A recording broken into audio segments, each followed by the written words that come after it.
Okay. Oh, I need a new battery. Oh, okay. Yeah. Okay.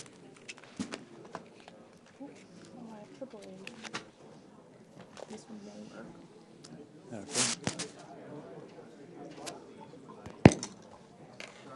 Okay. So if members of council could be seated, I'd appreciate that.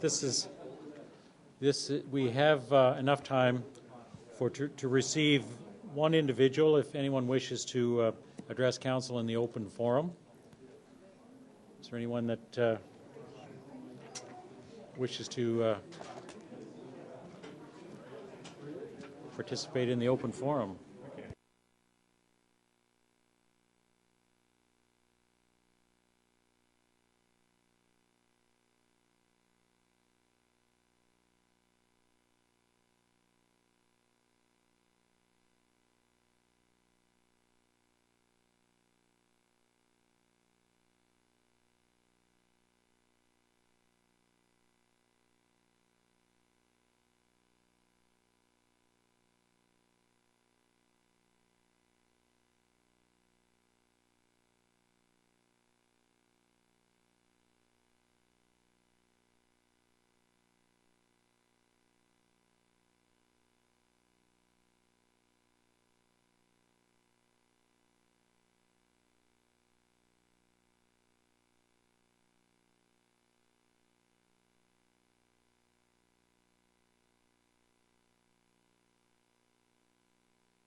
Okay.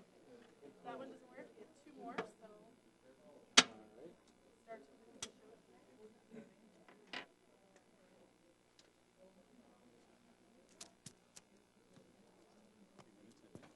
We'll just have to be patient this evening as well. It's Linda's first council meeting, putting the motions up, so I know she's a little bit stressed about it, so which I think she'll be fine with. Yeah, it's just posting the motions and the vote.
Okay, go ahead. Good evening and welcome to the council meeting of December 5th. All members of council are in attendance. Mayor Van Bynen is presiding. Thank you, Madam Clerk. There are no matters of public notice. There are some additions and corrections to the agenda. Perhaps, Mr. CAO, if you could outline those items. Thank you, Mr. Mayor.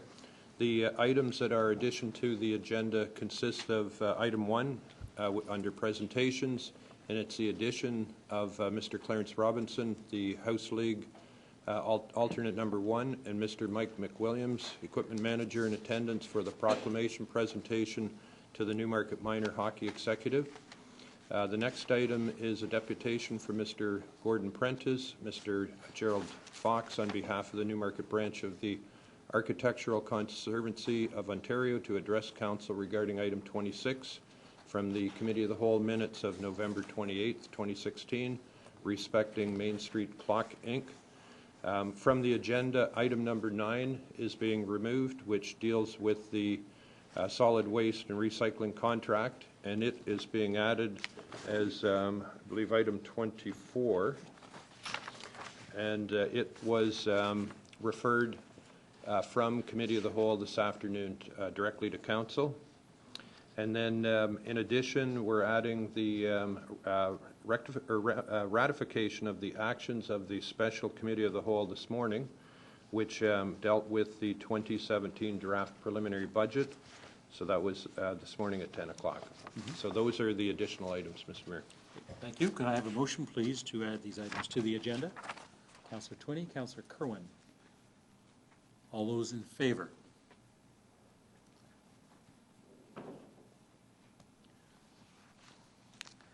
Thank you. Any declarations of pecuniary interest? Councillor Hempin. Thank you, Mr. Mayor. I will be declaring a conflict on addendum item number 22, which relates to a presentation or a deputation. This relates to the clock tower, and I have a business less than a block away from it. And as I have in the past, I'll be not participating in this discussion. Thank you. So in addition to this, the minutes of the Committee of the Whole, items number 25 and 26 are on the same matter. Yes, all items that relate to the clock tower. Thank you, Mr. Mayor. Thank you. Any other declarations? Okay, well, what we're celebrating today is we do have someone, a group of people in the audience, and that group of people is not, are not strangers to the municipality, and they're here to receive a proclamation that members of council have individually signed to commemorate the 60 years that the Newmarket Minor Hockey Association has served our community. And the proclamation reads, whereas for 60 years, children in the town of Newmarket have been learning and playing the game of hockey. And whereas the sport of hockey has grown significantly over these 60 years in our town. And whereas the game of hockey promotes sportsmanship, teamwork, healthy lifestyle, and also develops players at all levels of the game. And that the achievements of the players and the teams is attributable to the coaches, volunteers, referees, and the Newmarket Minor Hockey Executive over the past 60 years. And further, that the residents and the businesses in the town of Newmarket are encouraged to continue to support the Newmarket Minor Hockey Association, and that the Newmarket Minor Hockey Association be officially recognized for its significant contributions to youth in our community. Let's celebrate. And therefore, be it proclaimed that the year 2016 be officially recognized as the year of Newmarket Minor Hockey in the town of Newmarket, and that's signed by each and every member of this council. So if the representatives for Newmarket Minor Hockey could come forward, we'll make this presentation to you. Sorry? Are we also move? I'll move it for. Sure. Let's move that. And a seconder, Councillor Twinney. All those in favor? And we'll vote on that when we get back. Can I say something quickly? Sure. Do you want to do that before or after? Yeah. As the mover, go I can ahead. be very quick, but I just want to say this is exciting to have everybody here and recognize this year. And as council, we know how much that you've done for this community this year and for 60 years to keep the kids busy and active. And I can say that probably about 45 years ago, I was in the Newmarket Minor Hockey Association, and for about 10 years, my dad coached me each of those years, and they were incredible years, and I know how much fun my son's having now in the Newmarket Minor Hockey Association. So for me as a kid, my son as a kid, thanks for everything you guys do every year. Thank you. Any other comments from members of council? Okay. All right, let's make the presentation, if you'll join me, council.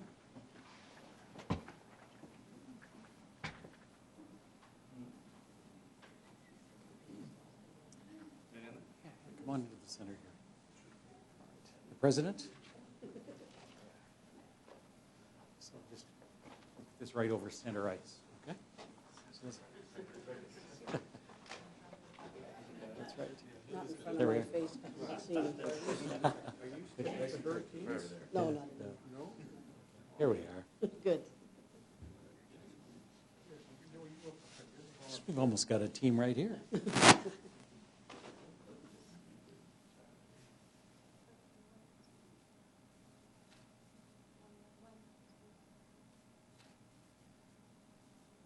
Great. There you go.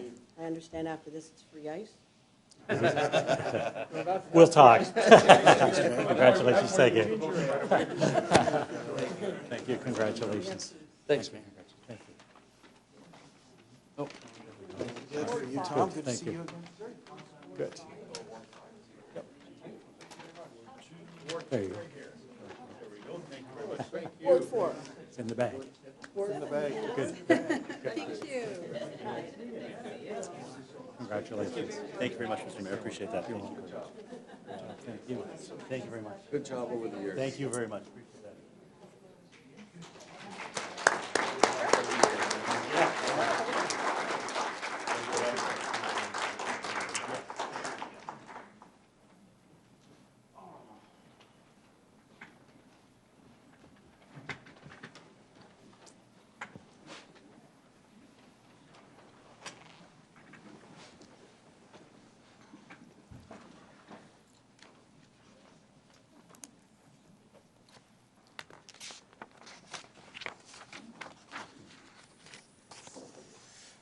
First item then is deputations. Our first deputation is Ms. Erin Sorenzia with the Newmarket Historical Society to address council with a PowerPoint presentation entitled Out of the Trenches. Erin? Okay, perfect. Thank you. We permit up to 5 minutes. I will speak very quickly. Good evening, Mr. Mayor and members of council. My name is Erin Sorenzia, and it is my pleasure to join all of you this evening as Vice President of the Newmarket Historical Society and Chair of the First World War Centennial Committee. Our committee members are all sitting in that row back there. I'll give you a little wave. And we are here to present a special report now that we are officially out of the trenches. Our interactive trench exhibit was envisioned 3 years ago by a group of volunteers who were committed to commemorating the centenary of the First World War. Our vision was to create an interactive exhibit to bring history out of the textbooks and make it come alive for Newmarket residents. And what better way to do that than by building a replica trench for people to actually walk through. We approached the town for support and were very lucky to receive a commitment of an annual monetary donation as well as a gift-in-kind sponsorship for the duration of our project. On behalf of our committee, we would like to thank council, thank each and every one of you for this generous support and for your continued dedication to arts and culture in our community. Newmarket is a community built by volunteers, a spirit of generosity that was evident throughout the First World War and continues to this day. I am very proud to share that our entire committee and board of directors at the Newmarket Historical Society are made up of just that, volunteers. The willingness of our team to step up and get involved in a project of such magnitude was something that should make us all proud. Collectively, we donated hundreds and hundreds of hours towards this project, especially our master architect, Mr. Doug Scott. We revealed the exhibit to our sponsors on November 4th and opened to the public on November 5th, and I'm very excited to share that the community response was incredibly, overwhelmingly positive. Close to 2,000 visitors came through the exhibit in its 2-week span.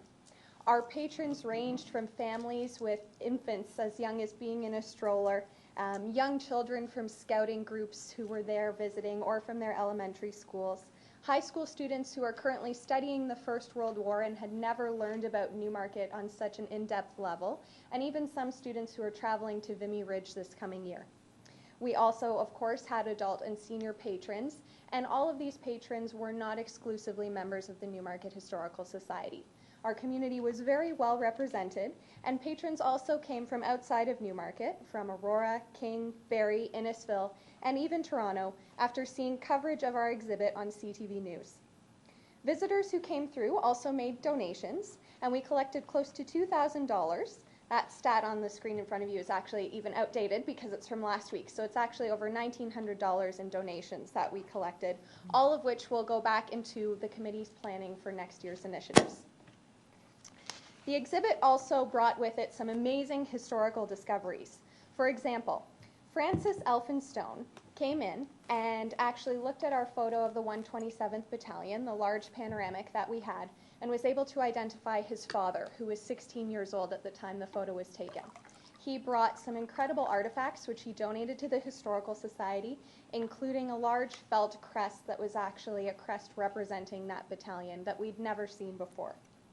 We also had a patron come in, again looking at our large panoramic photo of the 127th Battalion, and identify one of their family members, a soldier who had previously been unknown to all of us at the Newmarket Historical Society, whose name we now have. In addition, and probably the best historical discoveries that were made, were simply the artifacts sharing, the family stories that came forward, and the general request for further research. Clearly, there is an appetite for history in our community. I would like to take time in front of council to once again acknowledge and thank those town employees who helped make this exhibit such a success, specifically the facilities team at the Old Town Hall, led by Scott, Dan, and Alex. These gents went above and beyond every single day in whatever way we needed to make sure that our exhibit was a success, and I think it's really important that all of you know they represent the town, they represent all of you in such a wonderful way, and they're so deserving of our recognition. I would also like to acknowledge the Recreation and Culture staff, of course led by Ian McDougall and Colin Service, but specifically at the ground level through Rob Wilson and Janice Luttrell, who were with us again every step of the way in making our exhibit come to life. And lastly, very quickly, what's coming up next in 2017 for our committee. The trench is currently being temporarily stored at the Newmarket Legion. In the new year, we will begin planning for our 2017 Vimy Ridge commemorative event. And we've also received many requests for residents to bring back the trench and hope that we can count on the support of the town once again to make that happen. So finally, and once again, from our entire team, we thank all of you. Thank you to council, thank you to staff, and thank you to the town of Newmarket for supporting our interactive trench exhibit. We wish you all the best over the holiday season and look forward to seeing you in the new year. Thank you. Questions and comments? Regional Councillor. Thanks for the great presentation, Aaron. You always do a very good presentation, and thank you to you and the Historical Society for what was an amazing exhibit. I mean, it was you know, absolutely first-class, professional, and incredibly informative. And I think everybody who visited got a lot out of it. And as you said, you had 1,843 people go through, and you said they weren't all members of the Historical Society. All I could think was that I bet you wish they were all members of the Historical Yes, Society. that would be lovely. But the one thing I was wondering is when you say about bringing it back, were you thinking about the Old Town Hall, or you're still thinking about what you might do? And the reason I raised that is because I was going to ask if you'd considered taking it to perhaps what could even be a wider audience or a new audience, because people that come there are sort of destination bound. I'm coming to see it, and whether we could, as a town, examine the possibilities of seeing it for the, I guess what would be the week of April 5th to 12th, I guess would be the Vimy week that would be celebrated, is whether it could be located at the Magna Center, or whether we could work with you or assist you to see if the mall would consider having it there. And you know, I think, you know, then you'd be into, you know, thousands and thousands and thousands of people who might be able to then Yeah, that would witness be it. absolutely wonderful, and we would accept any help and support that you could, you know, lend to us to make that happen. And the beauty of how the actual trench was constructed, again by our architect Doug, is that it's all built in modular pieces. So it was built to fit the space of the Old Town Hall, but it can be taken apart and reassembled, and even have pieces added onto it to have it fit any space. Okay, well, great. So, I mean, you could let, as a group, when you get a chance to talk more about it, but let us know through staff and whether it's, what other options you might want to look at. I don't know what we can do, but we can certainly explore the options along with you. And again, thank you and congratulations on an amazing exhibit. Thank you. Councillor Quapis. First of all, wanted to thank you for the presentation, and I feel very proud that I am part of the society. I'm also I feel very fortunate that I was able to man and the trench a few times, and the feedback that I received just echoes exactly what you brought forward. I do want to let you know that I look forward to whatever you come up with for next year, and I'm pretty sure that the council will support your ideas, because this was an incredible success. Thank you. Thank you so Thank much. you. Councillor Kerwin. Well, Aaron, you truly are an amazing person, and I'm delighted to sit on the board as one of your directors, as representative from the town. And I see in the audience Jackie Plater and Bob Buchan. It's rare to see you without your World War I uniform on, and Chris Morris and Judy Perry.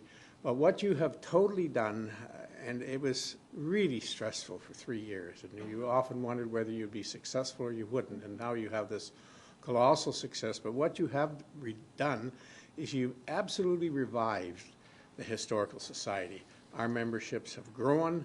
This year when we had our potluck historical dinner, we had more people in attendance than ever. So on behalf of the town and its residents, thank you for taking the initiative, and all your committee.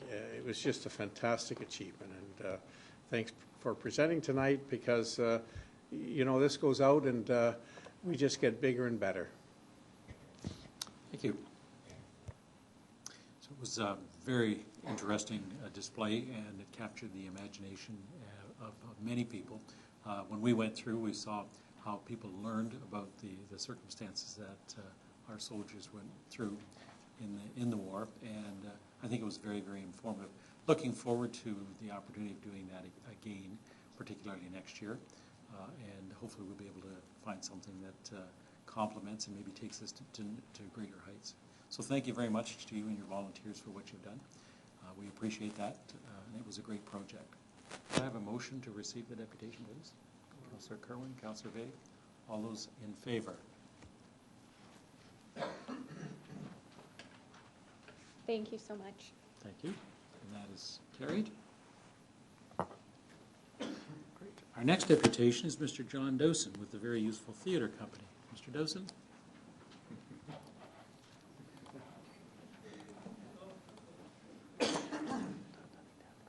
Just a bite, John? Well, there's no other pages, that's it. Yeah. Permit up to 5 minutes. You're not going to do the Yes, thank entire you. carol, John? Thank you. Hear ye, hear ye, hear ye. I have an important announcement from Mr. Mayor, Regional Councillor, members of council, staff, and fellow citizens.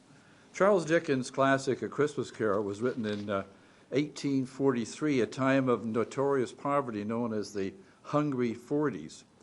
When the shackled Marley admonishes his longtime business partner Ebenezer Scrooge that mankind is our business, his cries are not confined to any one person or any one era. With the cost of living constantly going up, I'm before you tonight to urge you to let the moths out. Open your wallets to a great cause, helping the Newmarket Food Pantry, which is seeing more and more clients every week. Yes, you can sit in these hallowed chambers making frugal decisions to save taxpayers' dollars and making some very tough decisions, such as the clock tower development, as it's been dubbed. But for a mere $20 or $15 for seniors like Councillor Dave Kerwin, you can come out and enjoy a dramatic reading of A Christmas Carol with music by the famed writer Charles Dickens. It's being produced by the extremely active, very useful theatre company on Sunday, December the 11th at 7 p.m., well before your sanctimonious bedtimes, at none other than the New Hope Methodist Church on Queen Street in Newmarket. It would be absolutely wonderful to see a full contingent of council on hand, not only to support the Newmarket Food Pantry, but to support and hear the final dramatic reader, your Ward 7 councillor, the very excellent Christina Bazance. This is the second year the Very Useful Theatre Company has hosted a Christmas carol. After a hiatus of a number of years, everyone agrees that this special evening puts everyone in the Christmas spirit. Yes, even the hardest and toughest councillor, regional councillor, and mayor of this fine town. As Christine Bazance already has her ticket, I have with me tonight 7 tickets for this magical performance, which also features 2 prominent politicians who have agreed to offer up their time from their busy schedules. They are our MPP, the Honourable Chris Ballard, our Member of Parliament, Kyle Peterson, with that marvelous actor, Phil Dion, and the melodious pastor of the New Hope Methodist Church, Terry Gibson. The performance features ancient and modern Christmas song carols sung by the spectacular, internationally trained operatic and musical theater soprano, Newmarket's own Irene Illich, and 4 brilliant students from the Irene Illich Singer Studio. I will leave these 7 sacred tickets with the town clerk and pick up the proceeds tomorrow when I come in to pay my hefty property taxes. It behooves you as Newmarket forefathers, and mothers, to set the tone and buy a ticket to this very worthy cause. Food pantries have become a necessary evil in every community, but for those in need, it's a lifesaver and a godsend. And it's our mission to hold benefits for such a needy clause. And, dear Newmarket councillors, you can help make this Christmas special for a lot of needy people by buying a ticket and showing your support. Not only that, it may just actually warm your hearts, just a little, mind you, by attending and getting into a much lighter seasonal spirit. As you can always send me a lump of coal as my next tax bill and say, bah, humbug, the choice is always yours. This is a magical evening not to be missed, and I invite members of the audience, the viewers, to join the members of the Newmarket Council and staff at this wonderful start to the Christmas season. And as Tiny Tim observed, God bless us, everyone. Thank you. Thank you.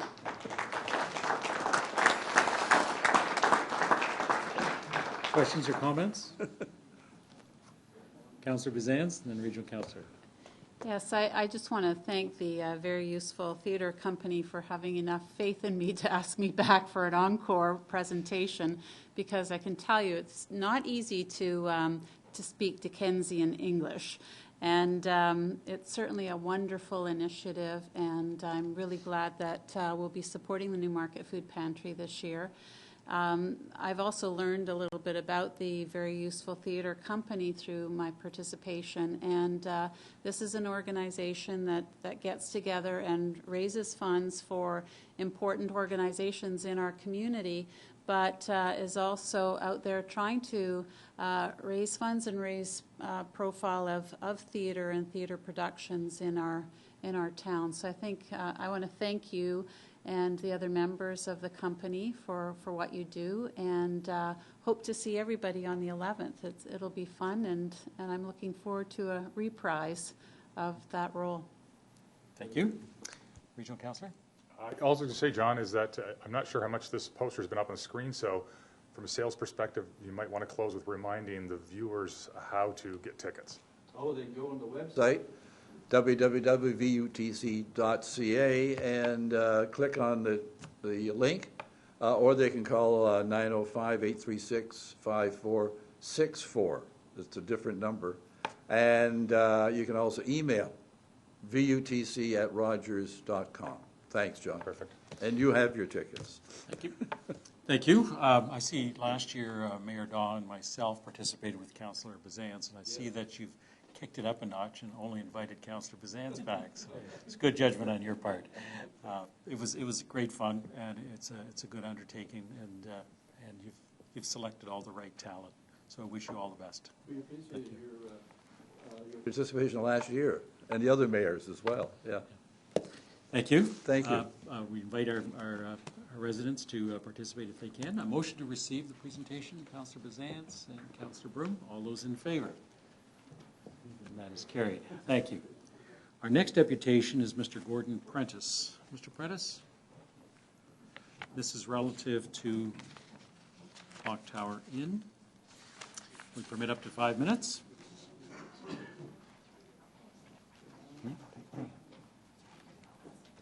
Oh.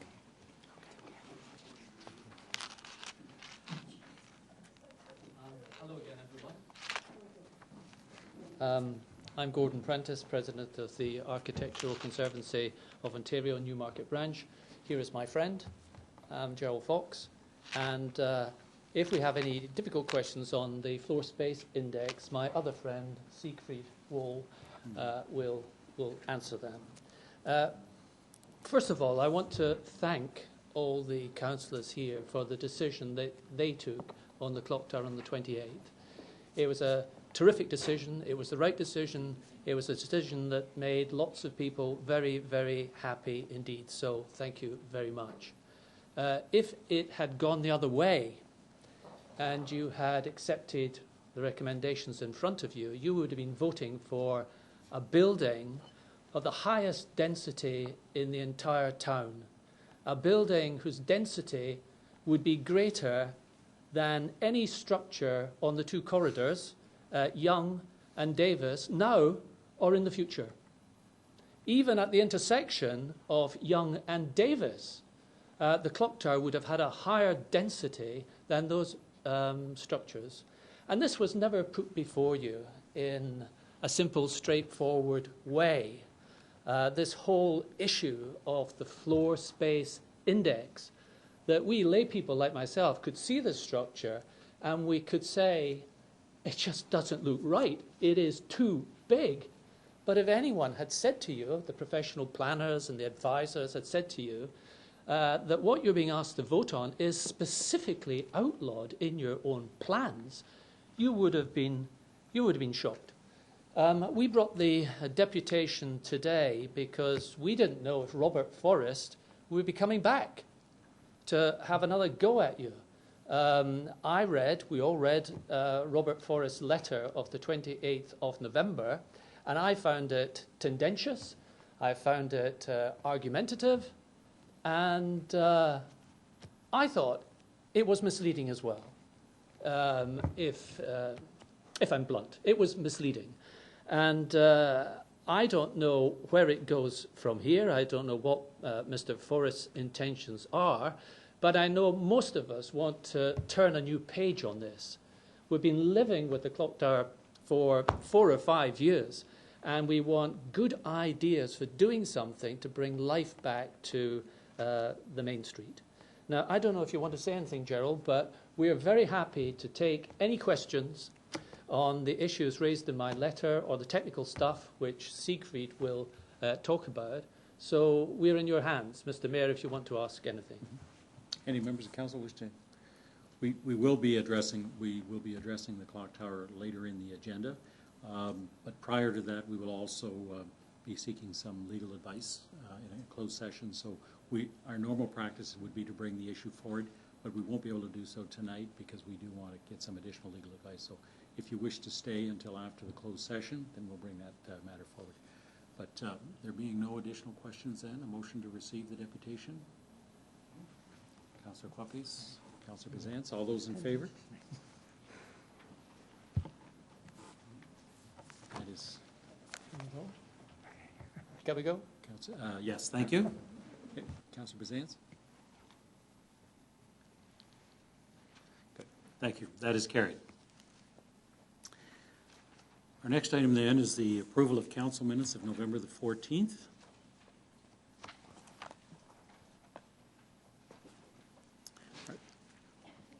I have a motion by Councillor Kerwin, seconded by Councillor Hempin. Any corrections? This is council minutes of November the 14th.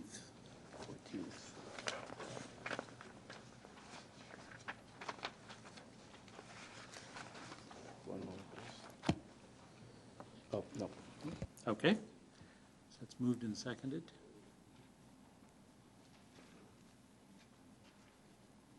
All those in favor?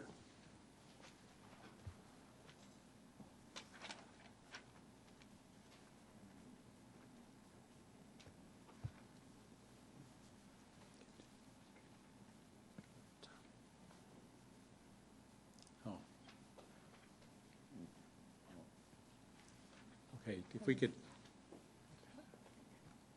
yeah, we need to open Councillor Hempin's monitor, but we'll record that vote as in favor. Thank you. Reports by regional councillors. Regional councillor. Thanks very much. We're, as members of council may or may not know, and members of the public, this month that the region is dedicated entirely to the budgeting process. We've been through one half of that at committee level, at least. The other half is coming up this week. And then, of course, like here, it'll be ratified at council. Just to give a sense of where things are at, the budget provides York Region's operating budget for 2017 and updates the outlook for 2018. It includes a 10-year capital plan as well, going out to 2026. So it sets out the expected spending on operations for 2017 of $2.096 million, or sorry, 2,096 million, so $2 billion essentially for operations, and another 942, or almost $1 billion in capital. Also, the budget includes proposed tax levy increases for 2017 of 2.87 and for 2018 of 2.65. The increase for this year is slightly higher than was projected in the past, and that is due to the police services asking for an increase slightly higher than they had been projecting. That is yet to be dealt with at council and debate or discussion. But that's essentially where we're at in process, and some of the numbers related to the budget on a very large scale. And if anybody on council is interested, I have the full budget book in my office, as I'm sure the mayor does as well, and we'll be going through that for the rest of this month. Thank you. Thank you.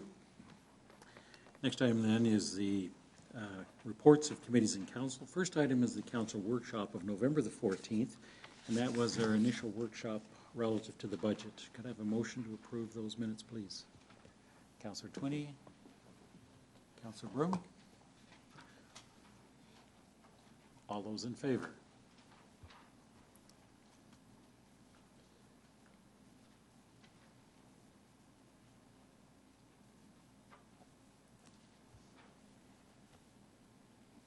That is carried. Thank you. Next item then is the council's workshop of November the 21st, and that was relative to our asset management program and our long-term financial sustainability. Could I have a motion, please, to approve those minutes? Councillor Bizance, Councillor Quappies.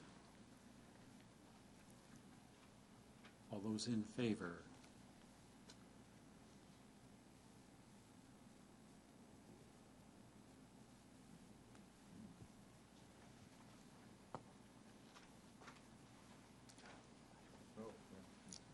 That is carried. Thank you. Third item, the next item is the Committee of the Whole of Council, November 28th. And that was, sorry, November 21st. Good catch. Thank you. And that was the Davis Drive parking, and that was a public hearing. Could I have a motion to approve those minutes, please? Councillor Hempin, Councillor Quappies.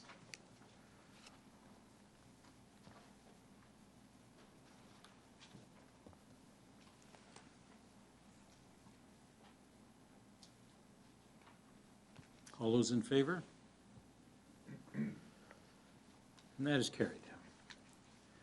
Next item is the Committee of the Whole minutes of November the 28th. Are there any items to be dealt with separately? We will be dealing with items number 26 through to 50 separately because of a declaration, and that relates to the clock tower. Are there any other items that members wish to deal with separately?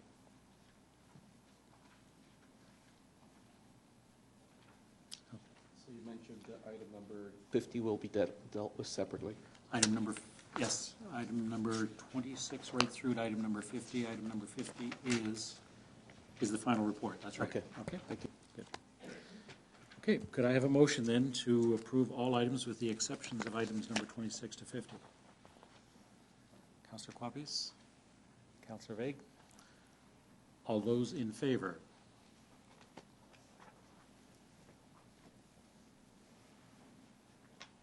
And that is carried.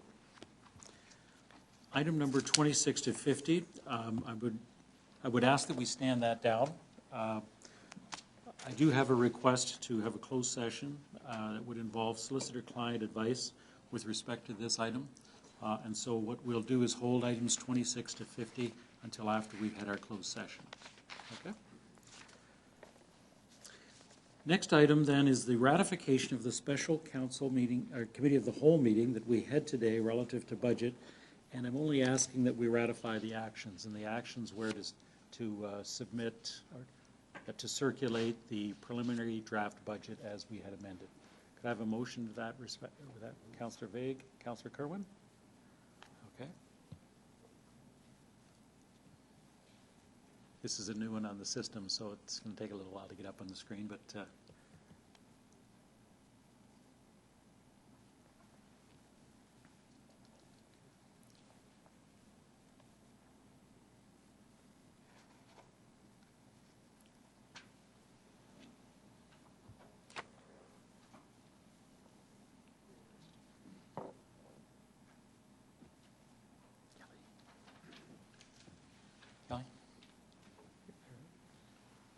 Okay, and that is carried.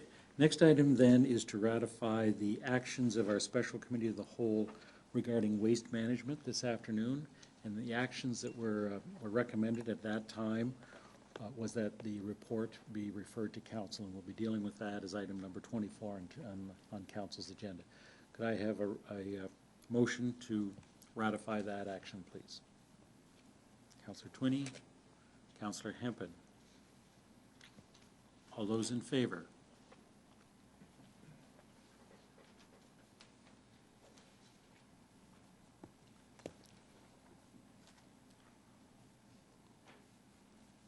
Yeah, we have to input it.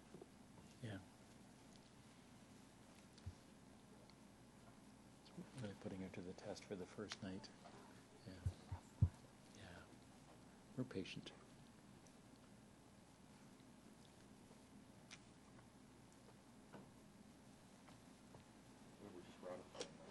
We're just ratifying the action only, right? And the action that we're ratifying is to refer that to council. So.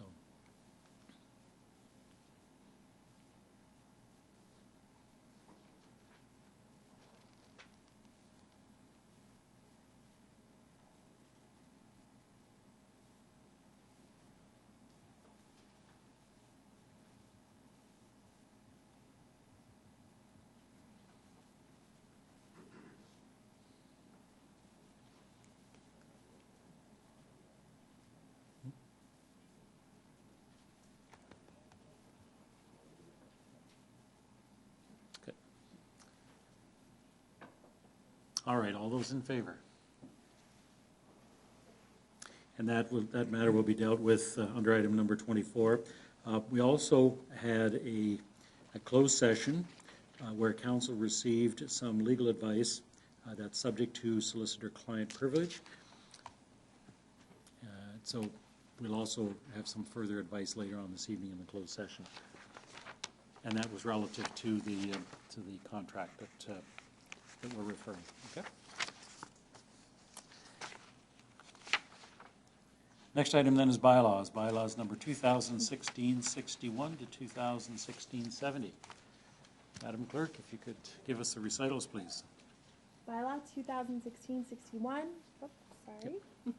Bylaw 2016-61 is a bylaw to provide for the conveyance of land and cash in lieu, thereof for park and other purposes, and that's to accommodate some housekeeping amendments. 2016-62 is a bylaw to adopt amendment number 14 to the Town of Newmarket official plan related to 1166 and 1186 Nicholson Road. Bylaw 2016-63 is a bylaw to amend bylaw number 2010-40 as amended, being a zoning bylaw for 281 Main Street North. Bylaw 2016-64 is a bylaw to adopt fees and charges for all departments, and those are general fees. Bylaw 2016-65 is a bylaw to adopt fees and charges for planning department application fees. Bylaw 2016-66 is a bylaw to adopt fees and charges for fire services. Bylaw 2016-67 is a bylaw to adopt a stormwater management services charge by the town. Bylaw 2016-68 is a bylaw to establish a combined utility rate structure, specifically water and wastewater rates. Bylaw 2016-69 is a bylaw to establish a stormwater rate for the town of Newmarket. And bylaw 2016-70 is a bylaw to appoint fire prevention officers for Central York Fire Services. Does any member of council wish any of these bylaws to be dealt with separately? So we have a mover and a seconder. Could I have a mover and a seconder for that? Councillor Hempel, Councillor Bazance. All those in favor?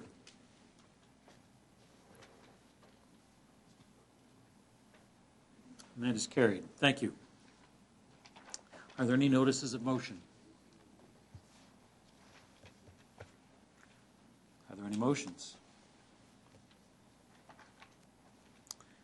Announcements and community events. We'll start. Sorry. We're going to do all that even before the rest of the agenda? Before we go to the closed session? Yeah. I think that's been our practice. Okay. Announcements and community events. We'll start with Councillor Clapis.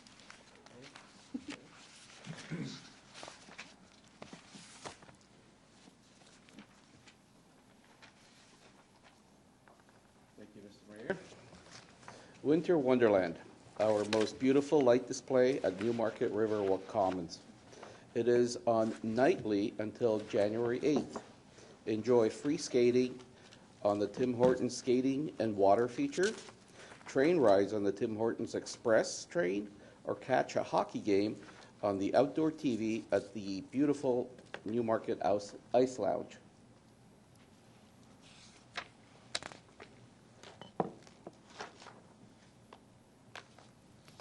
Stapled you together. That's it. Thank you. Okay, Councillor Broom.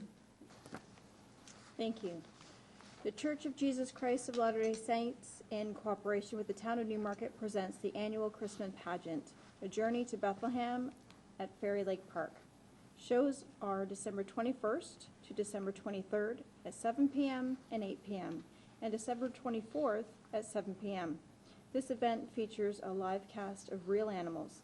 Please dress warmly and allow for a 20-minute walk. Admission is free. Thank you. Councillor Bazant.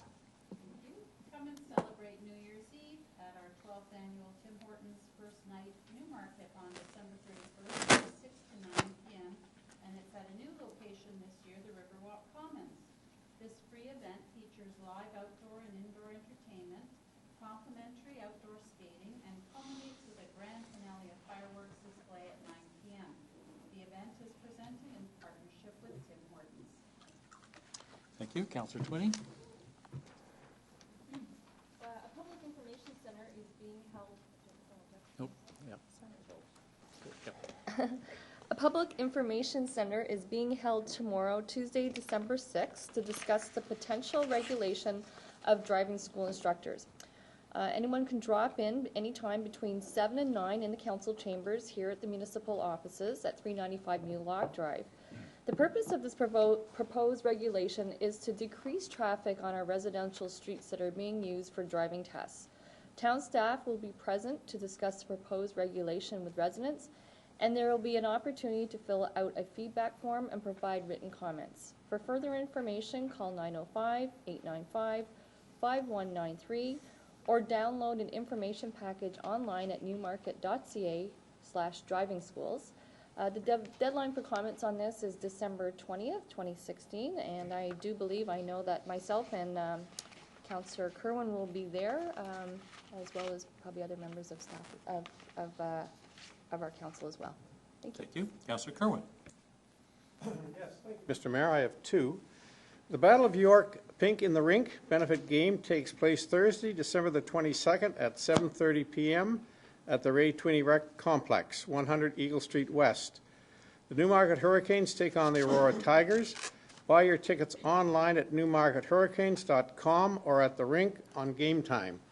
All proceeds go to South Lakes Stronach Regional Cancer Center, and I must say we have really a good local team. The Hurricanes, I was there Thursday night to watch them play the Cobourg Cougars, and it really was exciting hockey. Good passing, really a clean game, and a good crowd. So get out there and support this. Another item that my wife has been working on, and we've just about become successful. Wouldn't it be grand? Wouldn't it be grand if the newly refurbished Old Town Hall had a brand new grand piano? Any musical concert held there will need one, and space has been allocated for it. What we need are the funds to buy one. Erica Kerwin, a member of Visual and Performing Arts Newmarket and the Newmarket Arts Council, has been authorized by the town to raise funds for a new grand piano for this venue. The aim when we set out was to raise $30,000. I'm proud to say that we just crashed through the $40,000, but we need another $5,000 to purchase a Steinway. So donations of $20 or more will receive receipts for tax purposes. Donations of $250 or more will buy a piano key with the donor's name on it, which will be displayed on a plaque in the Old Town Hall. Checks should be made payable to the Town of Newmarket with clear designation of Old Town Hall Piano Fund. Donations and inquiries should be directed to Erica Kerwin at 317 Maple Street, Ontario, 905-895-8969. And as I say, we hope to have that Steinway in the Old Town Hall before the end of this year, Mr. Mayor. What a success story. On behalf of my wife, I'd like to thank all the residents of Newmarket. And that's what we wanted it to be. We wanted it to be a piano that was funded by all the residents. Some have given $5, $20, $250, and upwards. But when we started off, we thought $30,000 was sort of the upward figure.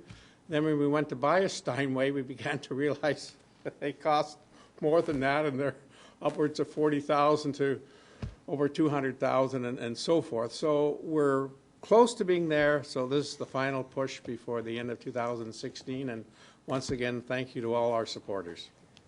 And tax receipts would be issued for us as well. Okay. Thank you. Thank you. Councillor Vague. Thank you very much. I'd like to remind Ward 1 residents that I have my monthly Community Ward 1 drop-in happening at the Magna Centre tomorrow night. That's December 6th. It's on the main floor of the Magna Centre from 7 to 9. And this is an opportunity for Ward 1 residents to come by, share their ideas and their suggestions on how to make our town and our community even better. So if you live in Ward 1, please come join me tomorrow evening, Tuesday evening, between 7 and 9 at the Magna Centre for the Ward 1 Community Drop-In. Thank you. Thank you. Regional Councillor. Thanks very much. So tomorrow, December the 6th, is the Hour of Code. A local business of some fantastic people called Fair Chance Learning is partnering with the town of Newmarket to bring the Hour of Code to Newmarket.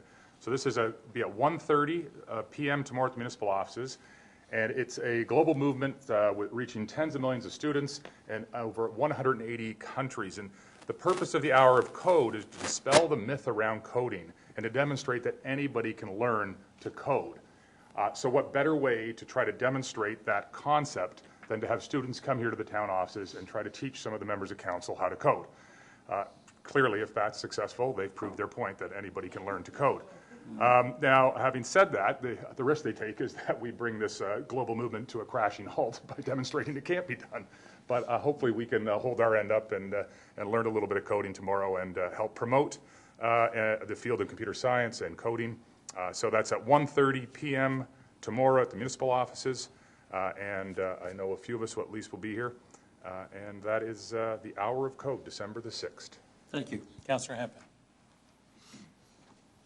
Thank you, Mr. Mayor. The Newmarket Ice Lounge is back for another winter at Newmarket Riverwalk Commons at 200 Doug Duncan Drive.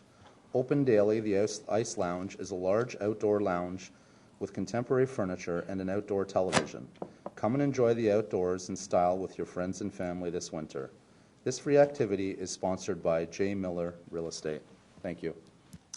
Thank you. If anyone has anything that they wish to discuss with me, I will be at Mayor in the Square in the Newmarket Public Library at 438 Park Avenue on Friday, December the 9th, from 11 a.m. until noon. The Town of Newmarket municipal offices are open until noon on Friday, December the 23rd. The offices will close for the holidays and resume regular business hours on Tuesday, January the 3rd. Please note that during the holidays, the Customer Service Center at 395 Mulock Drive is open from 10 a.m. till 3 p.m. on December the 28th, 29th, and the 30th. And customer service is also available at our kiosks in the Magna Center and the Ray 20 Recreation Complex, and the details are on our website at newmarket.ca. As well, please join me and members of council at the Mayor's New Year's Levee on Sunday, January the 8th, from 1 p.m. to 3 p.m. at the Old Town Hall and the Riverwalk Commons. Enjoy skating, delicious treats, local entertainment, and cultural artists. This is a free, family-friendly event. We hope to see you there to celebrate the new year. And our next council meeting is on Monday, January 23rd at 7 p.m. Are there any matters of new business? Councillor Kerwin? Oh, just to, as this is our last council meeting, to wish all the residents of Newmarket a very, very Merry Christmas and a Happy New Year and a Happy Hanukkah. Thank you. Thank you. Regional Councillor? Yeah, I'd like to just recognize that this is the last council meeting for Chris Simon, sitting up in the audience there, and thank him for his rigorous and coverage of Newmarket Council over the last number of years, and wish him all the best in the future. I understand your last day is the 19th, so later under new business, I'll be moving a special emergency meeting to council for the 20th. No, I'm just kidding. Good. Thank you. Any other matters of new business? The next item then is a closed session. I do have a request for a closed session. Firstly, to receive advice that is subject to solicitor-client privilege, and that is with regard to a multi-year contract for waste collection for the N6, and that's the last item on our agenda for this evening, and also to receive solicitor-client advice with respect to the Clock Tower Inn. Could I have a motion, please, to go into closed session? Regional Councillor, Councillor Kerwin. All those in favor? Well, I'd like to speak to the motion. Okay, go ahead. Yeah. Thanks very much. I just want to be clear that the reason I'm moving and asking to go into camera in relation to the clock tower is that to understand and to get advice from our solicitor in terms of next steps moving forward. We've gone through lessons learned before related to Glenway, and to ensure that any next step we take, I understand we have to file some documentation if the decisions are ratified, and to understand what those steps are, and that we're thinking of those in terms of potential, and hopefully not real, but in terms of potential OMB challenges, and that we're taking the steps and the necessary steps and the way that we're taking them, so we understand if there is any consideration for those subsequent moves that we'll have to make, and how they could be impacted by future OMB challenges. Thank you. On a basis consistent with our intent. Right. Okay. Could I have all those in favor then?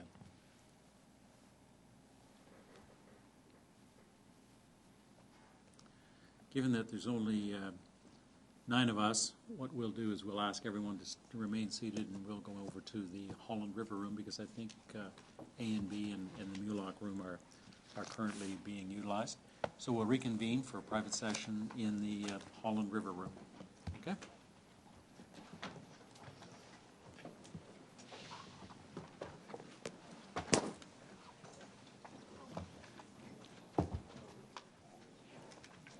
And I'll take off my microphone.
Everybody here?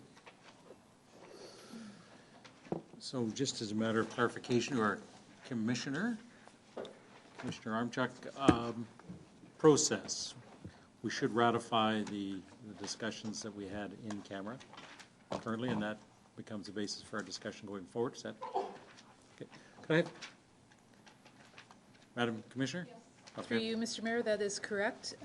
There are no votes in closed session, so any matter that would be the subject of the vote can be done now. Okay. So I'll ask to ratify the discussions in the closed session, and that is to receive advice from our solicitors on both matters. Councillor Twinney, Councillor Vague, all those in favor? We'll wait for the...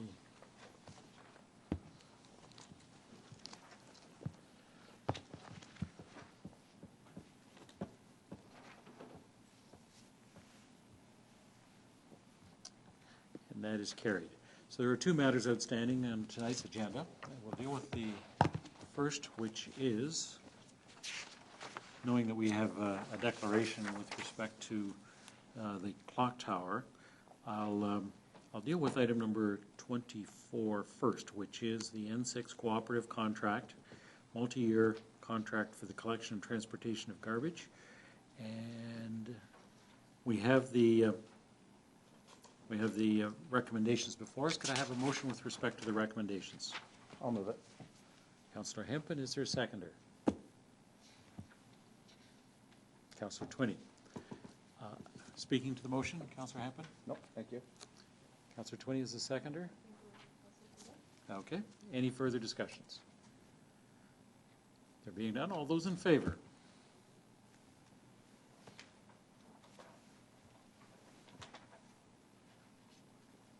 And that is carried. Thank you. The only remaining items then are the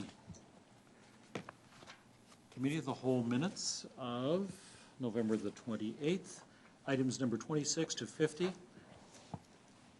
And Councillor Hempin has declared with respect to those matters. Thank you. Good night.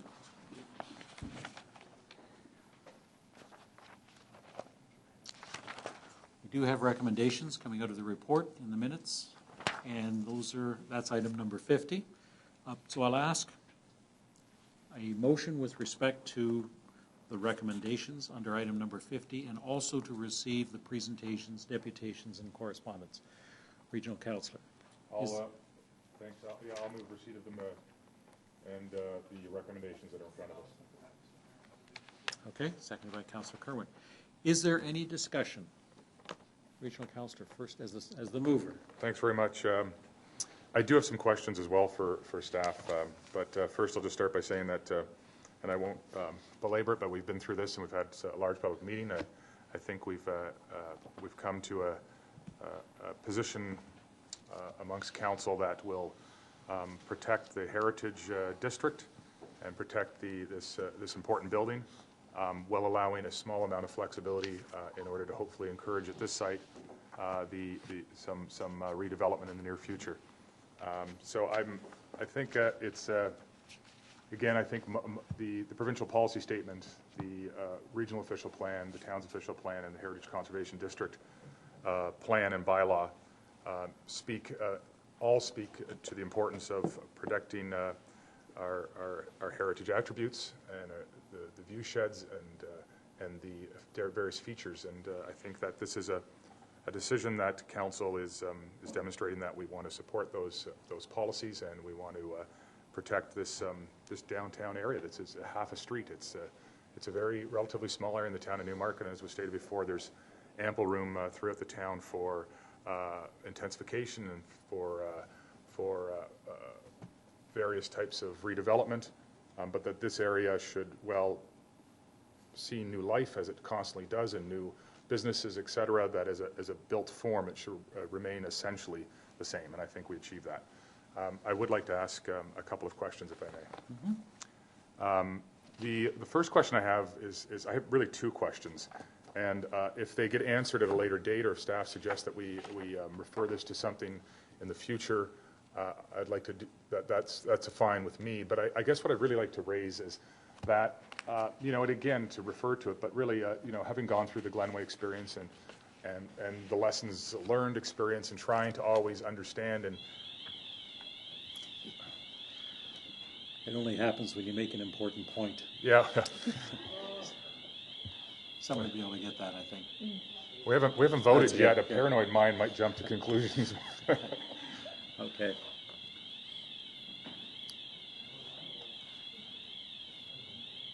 Shall I continue?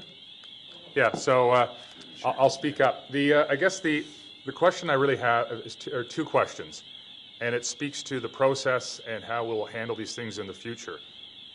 The first one is that I have to admit I was a little confused when I read the staff report that was presented to us, and I saw that our peer review by ERA was subsequently engaged in meetings or even what could appear to be, and I don't say this in a derogatory manner, could appear to be negotiations with the owner or the proponent and their heritage consultant.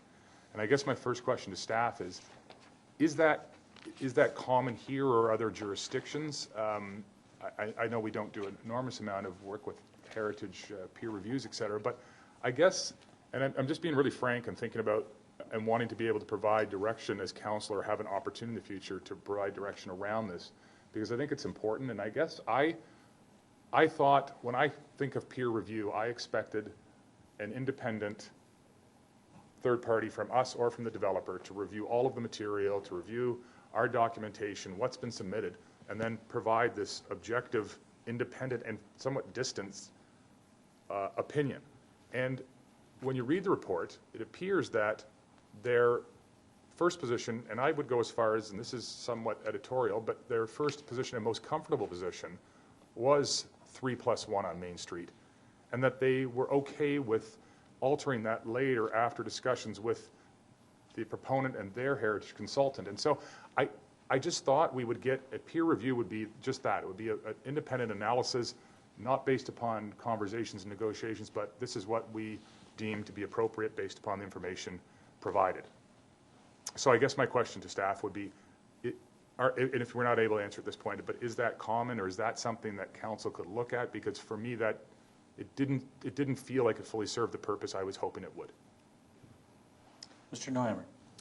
Yes, through Mr. Mayor. Thank you for the question. I think it would be in keeping with the method by which the peer reviewer performed their service for our planning department. We did ask for an independent peer review of the materials submitted with respect to heritage and the Heritage Conservation District. There were admittedly conferences and meetings between the two heritage consultants, and that was for the intention of clarifying each other's position. And in the end, we did get a opinion and report from our own peer reviewer, and that is documented in the report. So I don't think it's uncommon for a peer reviewer to seek clarification from the work that they're being asked to review, and to my knowledge, that's what happened in this case.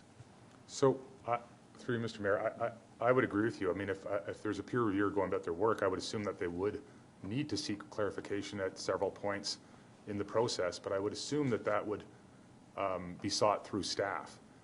And furthermore, your interpretation, I have to admit, is somewhat different than mine. When I read that report, it very much sounds like, and I don't think I'm stretching at all. I mean, I think they state, I think there's one point, I wish I could flip to it quickly, where they say, our position was 4 and 6, I believe, but it was definitely 3+1 on Main Street.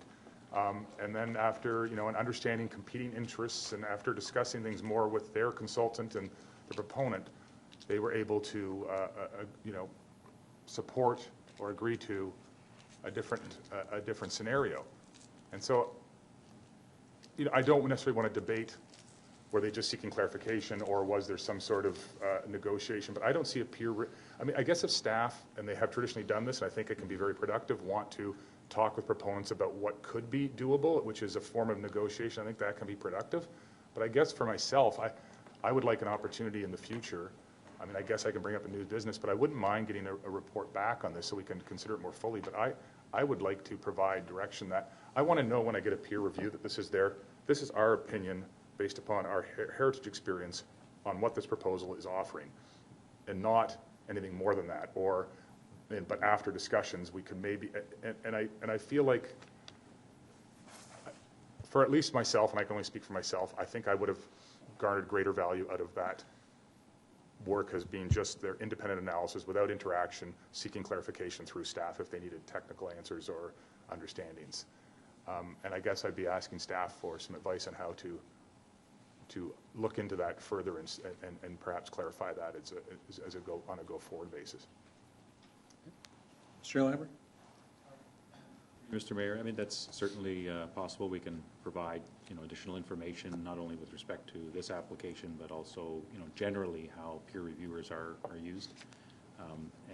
And I just want to reiterate that, it may be that the peer reviewer had some initial observations or opinions, and with staff present at the meetings between the peer reviewers, sought clarification and then provided us with their final recommendation, which is documented in the report. But certainly we can provide further information on not only that, but also with respect to generally how peer reviewers could be used. My second question is, did staff consider either instead of or as well as, and I guess ERA was our as of record, but did we consider at one point, at any point, looking for a second opinion or an opinion from George Robb Architects, or GRA, who wrote our Heritage Conservation District plan for Lower Main Street, and who would have an immense understanding of the area, who would have, I would assume, expert-like credentials, to use the phrase that's been used, or expert-like credentials related to heritage conservation and architecture, et cetera. This would seem like a great source for input into what would be or not be appropriate. And again, I guess on a go-forward basis or lessons learned, could it become considered, or as you bring us back information on the first area that I requested, could we look at the possibility of that any future peer review also require an opinion from the author of our Heritage Conservation District plan? Mr. Miller. Yes, through you, Mr. Mayor. So I'm not able to answer whether or not that was done in this particular case or sought. But it is a suggestion that I'm happy to take back and review with staff. And I agree that the author of the Heritage Conservation District plan would have a good knowledge and base of information upon which to review any application and provide further advice to the town. I think, in this particular case, there was a retained consultant, and we wanted to make sure we got value out of that consultant. But I can take your point back and consider that with staff as well. My last question would be, and this is, I think, probably the trickiest one, but it seems to me, as I struggled with the process as it was ending, that it seemed to me that that as the staff report gets written, and as they should, they're able to weigh and consider and provide input from our peer reviewer, our Heritage Conservation, our peer reviewer, their peer reviewer, and admittedly they said, they were trying to find something workable for competing interests, but those voices, the public had input and was acknowledged as part of the process. But at the very end, and knowing the weight that staff reports have at OMB hearings, the only body or the only group in this process that staff had essentially no sense of, or very little sense of, or input from, is council. And so I guess I wonder, is it done differently in any other municipalities in terms of council sort of being, held at a distance from the planning department, making sure, without fear or favor, and all logical things that have been implemented through the years. But is there any other, is it ever that staff or planners would come first to council and say, we're seeking some direction or guidance from you in terms of the upholding or amending your conservation district plan, or I understand it's difficult because the planner's report is supposed to be the professional opinion without fear or favor, but clearly when you read the report, they were open to consideration of all kinds of other influencers, including what appears to be somewhat negotiated result through the developer and the developer's consultants, but council just is not part of that. And it seems odd that the people who are democratically elected to provide guidance and provide a view for the town, or in this case for a conservation district, are the only voice that's really left out until the very end, which in the case, in the world we live in with an OMB, is sometimes too late to be of any meaning. In this case, perhaps not, because of some constraints related to parking, et cetera, but in many cases that would be the case. And so are we aware of any other approach that way, or is council, that's pretty much standard, that council's thoughts or views or opinions would be sort of, held in a locked box apart from the planning process to ensure that they're not influenced? Mr. Sheldon. Thank you, Mr. Mayor. My understanding is that the process that we follow is very standard in terms of when council comes into the picture. But that is something that, again, we could report further on. I'm not aware of a process that does have that sort of touching base with council before a professional planner's report is prepared. But as I say, we can look into that, and I'd welcome any comments from the solicitor, or actually our commissioner, or our other commissioner in that regard. Mr. Neumer?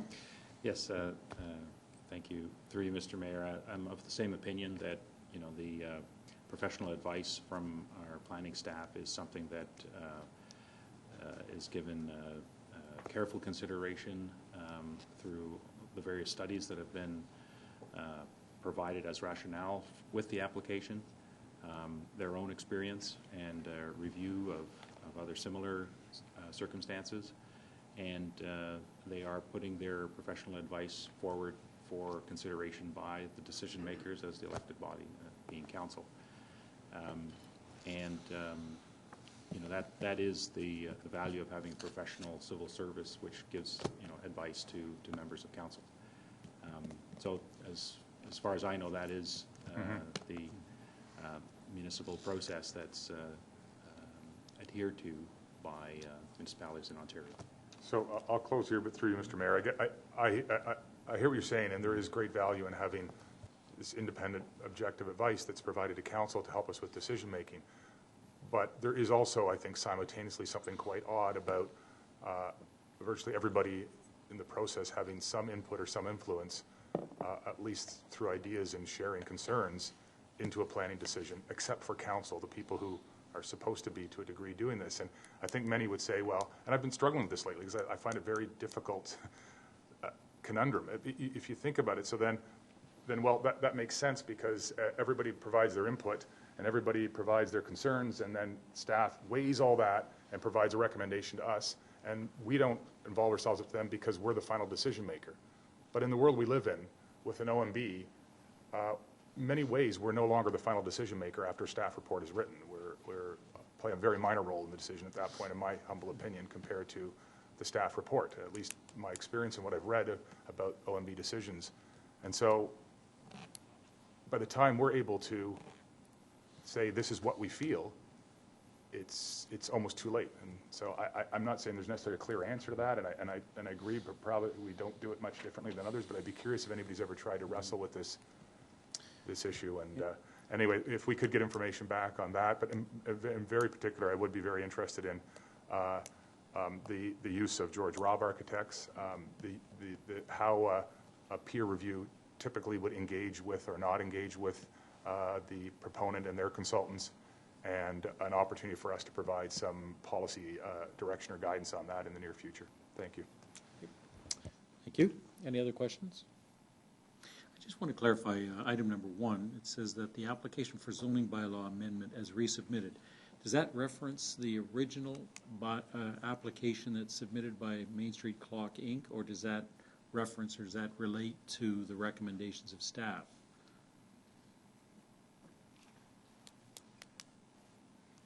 Staff had different recommendations. When we voted, the item number I.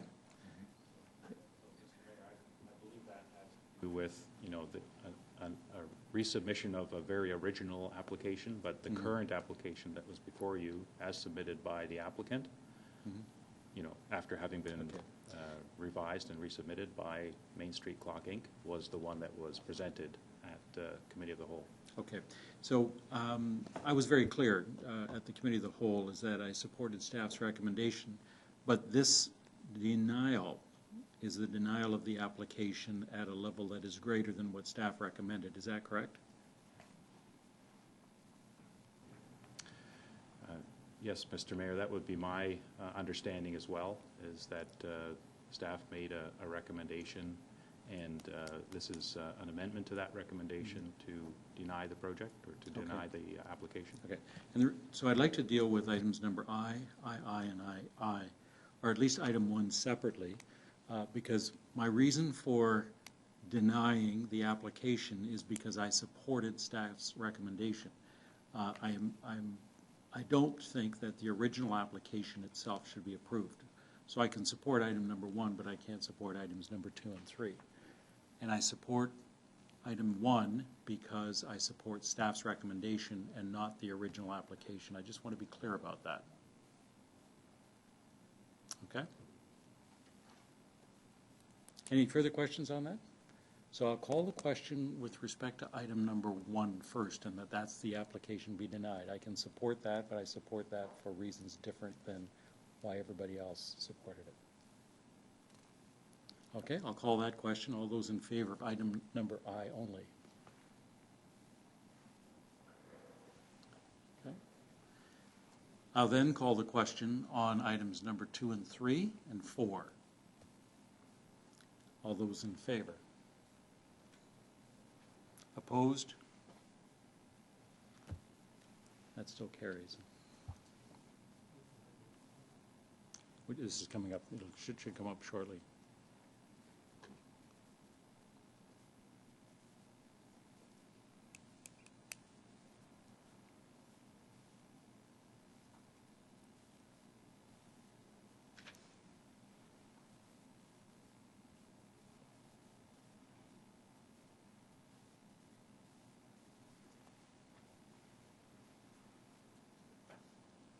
Okay, that still carries.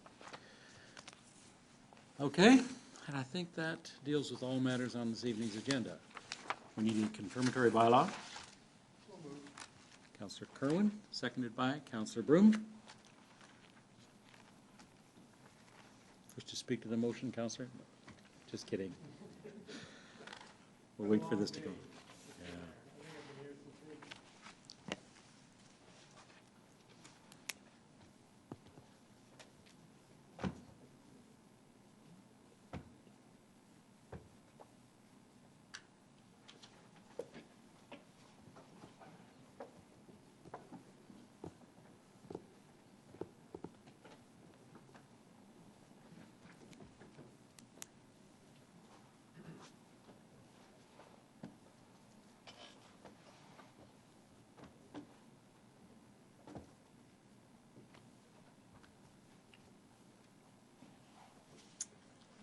Councillor Broom, Councillor Pappas.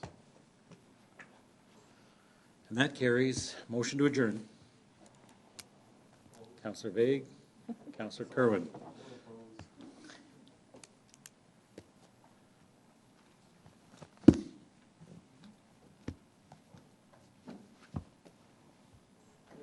Thank you. Thank you. That's close to an 11-hour day, I think.